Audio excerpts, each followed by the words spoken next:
Este episodio de Demente Positivo llega a ustedes de la mano de la experiencia Calamundos, un viaje que hará un antes y un después en tu propia vida. Vivimos en un mundo cada vez más volátil, incierto, complejo y ambiguo. La ropa no me sirve. Siempre planifico y nunca me salen las cosas. Estoy cansado. Un mundo en el que muchos viven desde la excusa, la queja y la no aceptación. Estoy muy desordenado. Necesito votos. No soporto a mi jefe. Estoy demasiado deprimido. Para que no te vuelvas loco, aquí reprogramamos tu coco. Inteligencia emocional, psicología positiva. Todas las herramientas que necesitas para convertirte en un demente positivo. Demente Positivo, el programa de Ismael Cala.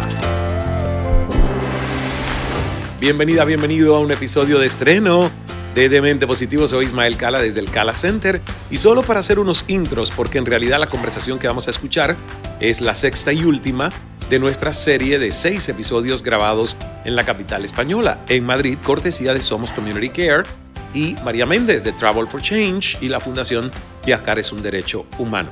La conversación de hoy tiene mucho que ver con la salud, con la resiliencia, con la innovación, con el no rendirnos, porque la pandemia nos dejó muchas enseñanzas, pero sobre todo para alguien que es el consejero de salud o sanidad de la Comunidad de Madrid, el doctor Enrique Ruiz Escudero.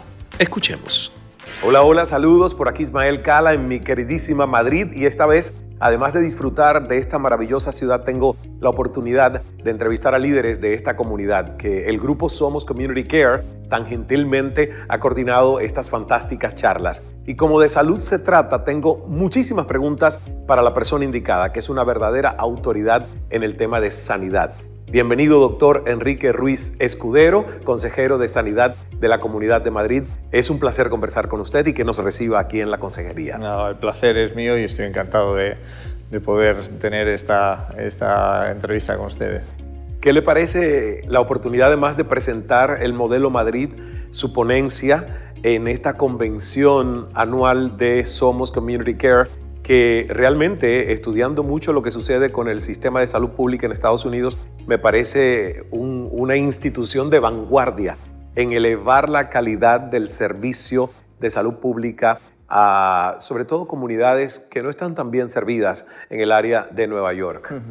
Bueno, yo creo que para mí es una auténtica oportunidad y yo creo que es bueno que lo que se hizo en Madrid durante la pandemia se pueda conocer, ¿no?, a nivel mundial. Si hacemos un poco de memoria, hubo 4 regiones al comenzar la pandemia por COVID, que fue la región de Wuhan, la región del norte de Italia, donde estaba Milán, Madrid y Nueva York. Fueron las 4 grandes regiones, ciudades más afectadas por el COVID. Yo creo que cada uno lo afrontamos también midiendo las posibilidades del sistema sanitario y la coordinación con salud pública, y yo creo que es bueno que sobre todo que contemos al resto del mundo cómo lo hicimos para ir aprendiendo, ¿no? Y sobre todo para estar preparados para futuras pandemias o para futuras crisis sanitarias. Yo creo que es una oportunidad y yo la verdad es que estoy encantado que hayamos podido tener esa oportunidad de contarlo. Siempre me gusta indagar un poco en la vocación de los seres humanos para saber la prehistoria que los lleva a enfrentar los desafíos que hoy tienen sus cargos, designaciones o responsabilidades. Y lo que yo creo es que ningún niño sueña, incluso cuando aspira a ser médico o ser doctor, es que se va a enfrentar con una pandemia, ¿no? Porque eso yo no creo que es el sueño de nadie. ¿Qué lo llevó a estudiar medicina usted? Bueno, pues principalmente tradición familiar, ¿no? Mi padre era médico, claro, tengo de mis hermanos, nosotros somos 6, 2 de ellos, uno farmacéutico, otro médico, mi mujer es médico, o sea, al fin y al cabo casi todo te empuja, ¿no?, a estudiar medicina, porque al fin y al cabo dentro del entorno familiar es como se ve de manera muy natural, ¿no?, que forma parte de las conversaciones cuando comemos, o ves que tu padre hace guardias, o ves muchas cosas que al fin y al cabo pues te genera esa vocación que ha entrado, insisto, de manera muy natural y que me ha permitido, pues sobre todo es exacto, ¿no? Claro, uno cuando estudia medicina lo último que se puede imaginar es que acaba gestionando una pandemia, ¿no? La pandemia probablemente más fuerte de los últimos 100 años y bueno, al fin y al cabo ha sido un reto personal, aparte de todo lo que ha supuesto para todo el mundo, ¿no? Y bueno, ahí es verdad que yo agradezco, ¿no?, que todo el entorno familiar me haya empujado de una manera muy fácil y muy sencilla a estudiar medicina.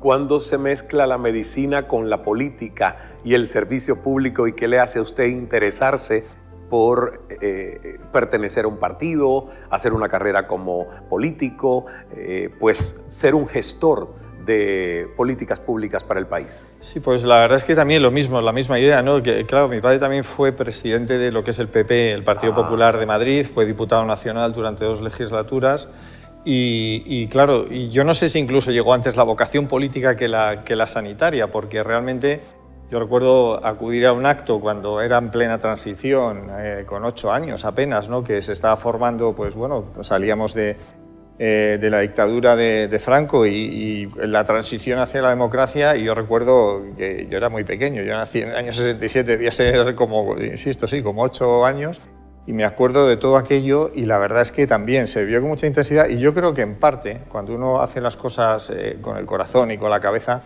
tiene mucha similitud la parte vocacional de la parte sanitaria con la parte política. Y bueno, y luego pues ya casi con 40 años fue cuando empecé mi andadura como diputado autonómico y bueno, y luego ya entré dentro de lo que es el gobierno de la comunidad como viceconsejero de Medio Ambiente, luego viceconsejero de Presidencia y ya estos últimos 5 años como consejero de Sanidad. ¿Y ya había tenido relación con la medicina cuando también tuvo, digamos, a su cargo un programa para personas discapacitadas? Sí, ahí realmente fue cuando yo entré en la Asamblea de Madrid. Es verdad que en el grupo parlamentario nuestro teníamos 3 médicos, que eran el doctor Rodríguez, el doctor Fermosel y yo, y entonces ahí, claro, todo lo que es esa sensibilidad que tenemos los profesionales sanitarios para todo lo que es el mundo sociosanitario, pues ahí había las portavocías tanto de sanidad como de políticas sociales, como de políticas integrales de la discapacidad, que tengo que reconocer que fue la primera vez que en España se hacía una comisión para tener esa sensibilidad especial, porque el mundo de la discapacidad te hace aprender mucho, ¿no? de las personas que realmente de esa situación que viven, ¿no? Y sobre todo un poco cambio de modelo en cuanto a cómo entendemos la discapacidad, no de un modelo casi paternalista, ¿no? Pensado en el dolor, sino a una profesionalización de que al fin y al cabo son personas que hay que darle un servicio, que hay que generar que tengan ese modelo de vida independiente. Y realmente eso me permitió fue, digamos, mi última misión como diputado de la Asamblea hasta que ya entré en la parte ejecutiva que fue en el gobierno cuando entré en Medio Ambiente y Urbanismo, que también fue una buena experiencia. Entró como consejero de Sanidad en el 2017, o sea que finales del 2017, ¿no? Faltando septiembre, o sea, faltaban ya pocos meses. Sí.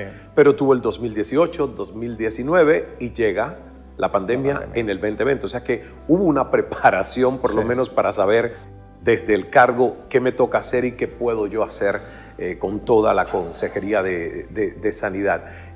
¿Siente usted que ustedes fueron realmente asertivos en todas las medidas tempranas que se tomaron para contener el contagio?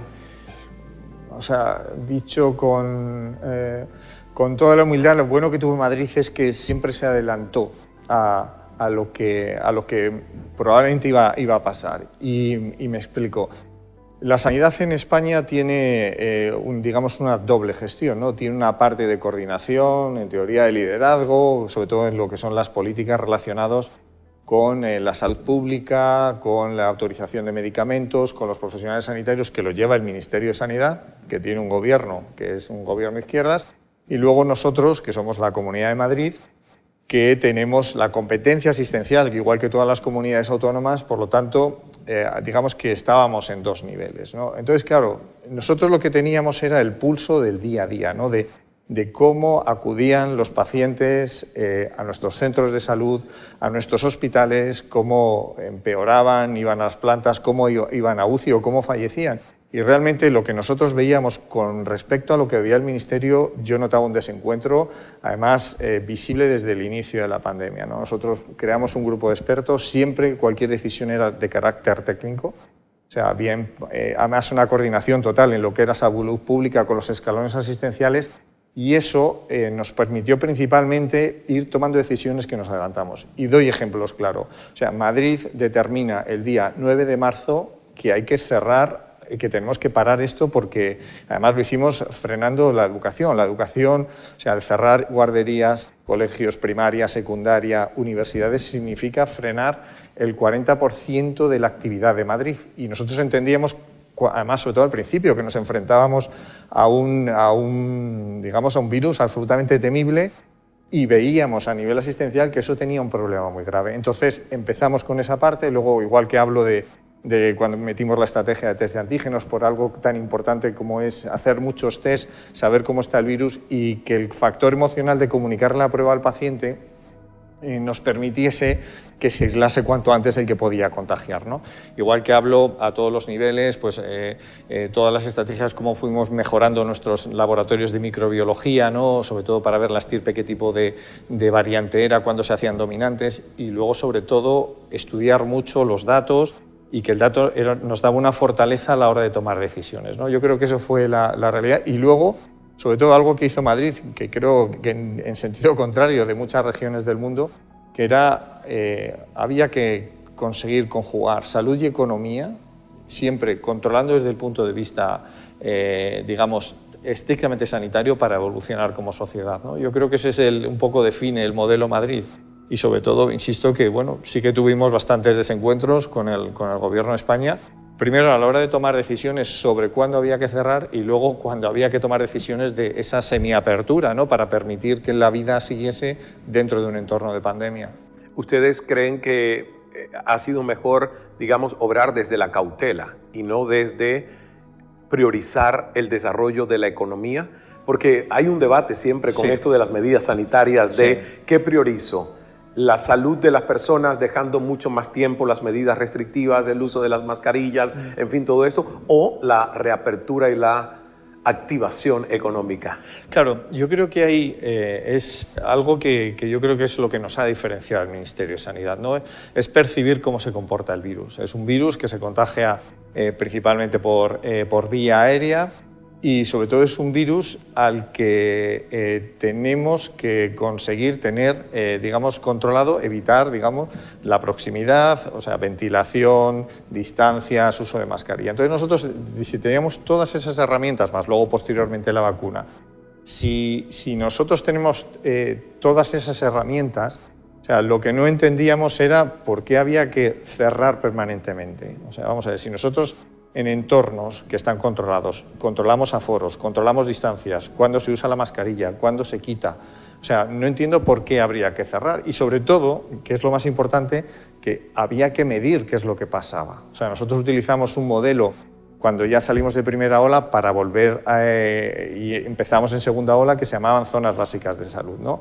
Nuestro sistema sanitario tenía, a través de un centro de salud, que es atención primaria, aproximadamente unas 30.000 personas de población. Determinábamos en cada zona básica de salud cómo se comportaba el virus y cerrábamos en los sitios donde se comportaba peor, porque no hay que establecer medidas en los que se comporta bien, no hay apenas contagios.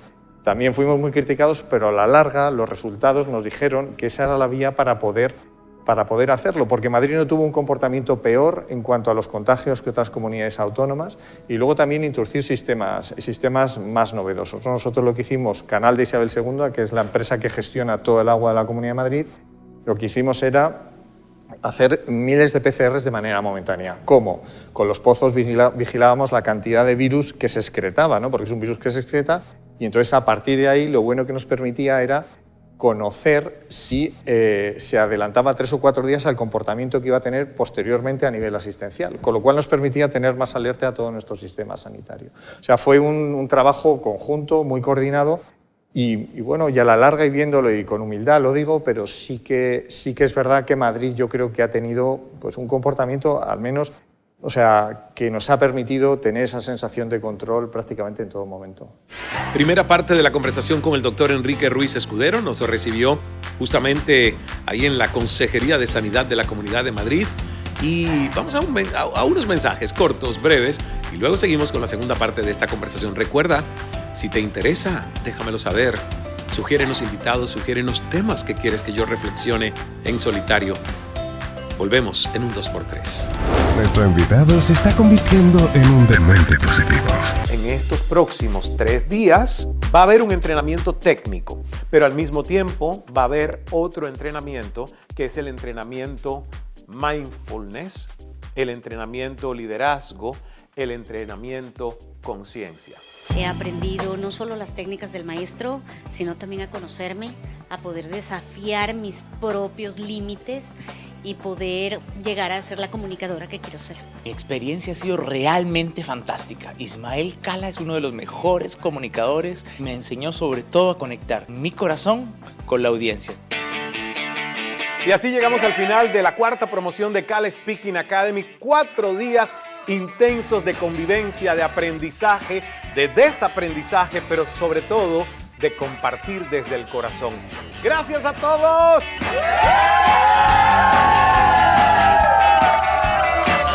Nos vemos en el próximo.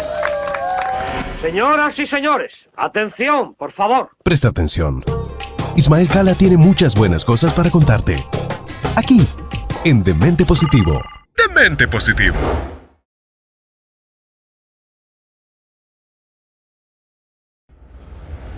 Aquí estamos de regreso después de esos mensajes con la conversación del doctor Enrique Ruiz Escudero. Es el consejero de Sanidad de la Comunidad de Madrid y estamos conversando con él sobre las lecciones aprendidas, principios de liderazgo, algo que nos importa y aplica a todos. Aquí está la segunda y última parte de la conversación. Europa es diferente a Estados Unidos, hablando de un poco el contraste de Somos Community Care y cómo se maneja el tema de la salud, sobre todo a personas en zonas de vulnerabilidad que están desatendidos por los seguros privados y todo lo demás. Pero Europa funciona diferente. España uno escucha hablar del estado del bienestar. Yo de hecho he escuchado, y por eso le quiero preguntar a usted, como consejero de sanidad, que muchas veces hay alguien que dice aquí que la medicina funciona mejor en el sector público que en el privado. ¿Qué tan cierto es eso? Bueno, yo creo que lleva más peso en cuanto a dar respuesta asistencial el sistema público madrileño, pero es verdad que tenemos una sanidad privada muy fuerte. Para que nos hagamos una idea, el aseguramiento, ¿no?, que es la relación que tiene uno con su sistema para poder que dé soluciones a sus problemas de salud, ahora mismo el 30% de los madrileños tiene doble aseguramiento. Me refiero, tiene garantizada su sanidad pública, lo tiene con carácter universal, pero buscan de manera personal pagarse un seguro privado para determinados procesos o para todos los procesos, ¿no?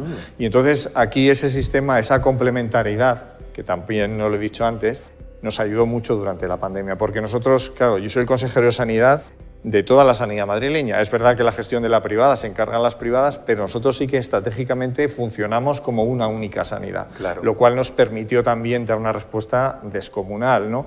Y ahí está el ejemplo, pues normalmente nosotros tenemos aproximadamente en total, al día de hoy serán unas 12.000 personas hospitalizadas y llegamos a estar en cifras de 16.000, 18.000. Esto no hubiese sido posible si no hubiésemos tenido una sanidad privada como la que tenemos, o si no haber generado recursos como pudo ser el hospital de IFEMA que se hizo en primera ola, que fue un hospital de campaña que atendió casi a 2.000 pacientes, o el hospital Enfermería Isabel Zendal que ha atendido a más de 10.000, que eran monográficos de COVID. Pero todo eso tengo que decir, y volviendo al inicio de la pregunta, o sea, la universalidad. Aquí se atendió durante la pandemia a todo el mundo, independientemente, aunque viniesen en situación de irregularidad. Se utilizó para la vacuna, para la hospitalización, en todo momento. O sea, aquí no ha quedado nadie sin atender por su situación de aseguramiento que tuviese con nosotros. Y una última pregunta, y tiene más que ver con los pacientes, ya no con el servicio de los doctores y el Ministerio de Salud o la Consejería de Sanidad. Los pacientes en Madrid, ¿cómo se comportan en el tema de automedicarse? Porque yo creo que un tema importante es el control de las medicinas que uno puede encontrar en la farmacia sin prescripción médica y cómo cada uno de nosotros decide cuánto tomar y con qué frecuencia tomarla. ¿Ustedes tienen un control sobre ese tipo de tema para los pacientes? Sí, cada vez tenemos mayor control. Vamos a ver, nosotros hay una herramienta muy potente que es la receta electrónica, ¿no? Cualquier prescripción que se realiza dentro del sistema público de salud está dentro de su receta electrónica controlada por su farmacéutico. Nosotros, la farmacia, tenemos una red, además, digamos, muy capilarizada. Madrid tiene 6.700.000 habitantes y tenemos una red de 2.900 farmacias. Nosotros lo que estamos haciendo cada vez más que el rol del farmacéutico no únicamente como un lugar donde se venden medicinas, sino se le da valor al medicamento vigilando la adherencia, vigilando los resultados o digamos el componente de efectos secundarios que pueda tener en la parte del domicilio. Eso nos ha permitido tener cada vez mayor control. Es más difícil que la gente se medique. Y luego también, logísticamente, las farmacias permiten hacer pedidos con mucha velocidad, lo cual evitamos que la gente trate de hacer acopio de medicamentos para tenerlos en casa. Eso cada vez vamos avanzando más.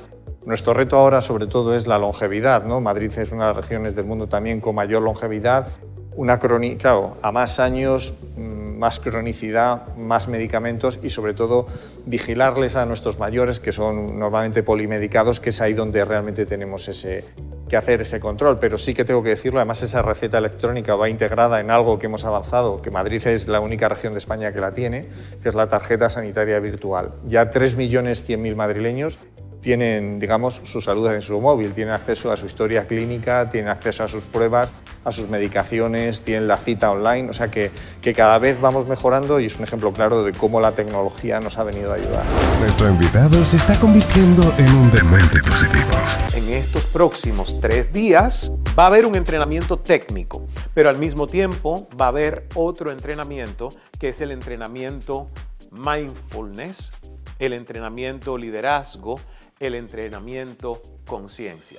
He aprendido no solo las técnicas del maestro, sino también a conocerme, a poder desafiar mis propios límites y poder llegar a ser la comunicadora que quiero ser. Mi experiencia ha sido realmente fantástica. Ismael Cala es uno de los mejores comunicadores. Me enseñó sobre todo a conectar mi corazón con la audiencia. Y así llegamos al final de la 4ª promoción de Cala Speaking Academy. 4 días intensos de convivencia, de aprendizaje, de desaprendizaje, pero sobre todo de compartir desde el corazón. ¡Gracias a todos!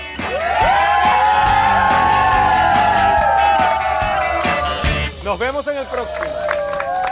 Señoras y señores, atención, por favor. Presta atención. Ismael Cala tiene muchas buenas cosas para contarte.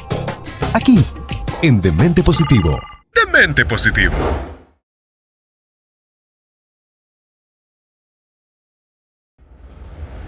Y en el minuto final de esta conversación, consejero, en los próximos 10 años, ¿cómo se imagina usted el sistema de sanidad para Madrid? ¿Cuál es el reto? El reto, yo creo que es conceptualmente, tenemos que cada vez más vamos a la sanidad líquida, o sea, que uno tiene que dar la asistencia allá donde esté el paciente, ya sea si es un mayor en una residencia, si es en su hogar, sin olvidarnos la presencialidad, sin perder ese contacto con el paciente, con una importante carga de humanización. Y sobre todo es una sanidad que cada vez va a avanzar más, que tiene el reto de la longevidad, que tiene muchos retos, sobre todo de hacer al paciente cada vez más experto sobre su enfermedad, pero yo creo que vamos en buen camino. Y es verdad que gran parte de la tecnología, la pandemia nos ha obligado a acelerarlo, ¿no? Y le dejo un dato. En Madrid ahora mismo hay 4.000 personas hospitalizadas en su domicilio, lo cual eso dice mucho de cómo va avanzando el sistema, con distinto grado de dependencia según qué hospital, pero eso nos hace avanzar en ese concepto, insisto, de sanidad líquida, pero no solo pensemos en lo más complejo que es la hospitalización, sino que uno pueda hacer su videoconsulta con su médico de atención primaria, que eso también estamos ya en esa fase y yo creo que ese es el camino, ¿no? Y luego el reto que también va a ser importante, los recursos humanos, de escasez de médicos y enfermeras, que es un problema para toda Europa y no sé si también para todo el mundo. Y yo creo que también parte de por qué es tan atractivo para muchas personas, incluyéndome, pensar en que Madrid es un buen lugar para cuando uno ya quiere vivir una vida incluso más tranquila después que termina su época productiva, tiene mucho que ver con las garantías de sanidad que España y Madrid pues se han encargado de ir desarrollando con todos estos elementos, sobre todo ahora incorporando la tecnología.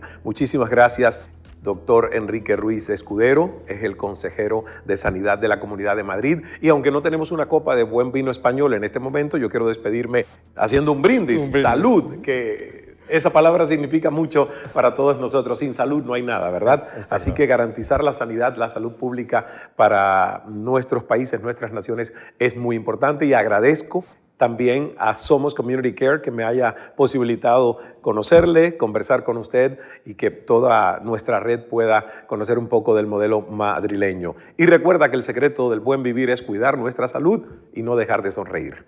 Nos vemos en el próximo encuentro. Gracias por estar en sintonía con Demente Positivo, por estar escuchándome o viéndonos a través de nuestro canal de YouTube. Hemos estado conversando con el doctor Enrique Ruiz Escudero, es el consejero de Sanidad de la Comunidad de Madrid. Gracias al doctor y gracias a los 6 invitados que hemos tenido, y también a Somos Community Care, empresa que nos llevó justamente a su encuentro anual, su convención anual en Madrid, y fue el marco donde nos permitimos poder agendar, gracias a María Méndez de Travel for Change, estas entrevistas genuinas, fantásticas, enriquecedoras. La próxima semana volvemos con nuestro formato habitual de reflexiones en solitario, y también por ahí vienen otras entrevistas que tuve la oportunidad de hacer en el America Business Forum este año en Punta del Este, Uruguay, donde aprendimos muchísimos de visionarios del mundo de la empresa y de lo corporativo.